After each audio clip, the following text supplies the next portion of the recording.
Good morning mga kaibigan, mga busa idol, mga ulang panahon rin dulot ng bagyong Krising at Habagat.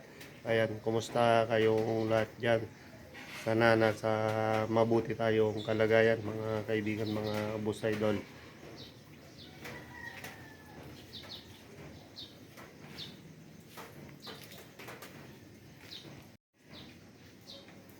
Ayan, medyo makulimlim pa rin ang kalangitan, no? Ayan, dulot ng bagyong Krising at Habagat mga kaibigan. Kaya mag-ingat pa tayo, lalo magdamag na nag-uulan.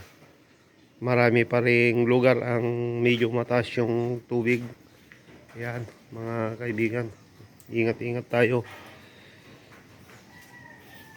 Mag alas 6 na ng umaga, pero ayan o, bihira pa rin yung lumalabas. Yan, konti pa lang yung mga lumalabas.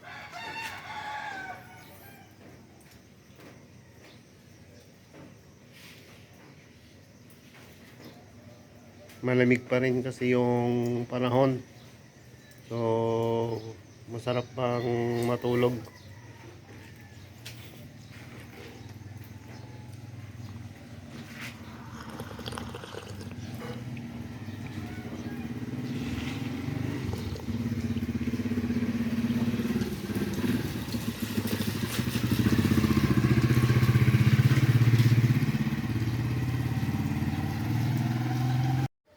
Ayan, lilinisan nga pala natin mga kaibigan, mga boss idol, yung pinahingi sa ating isda kanina.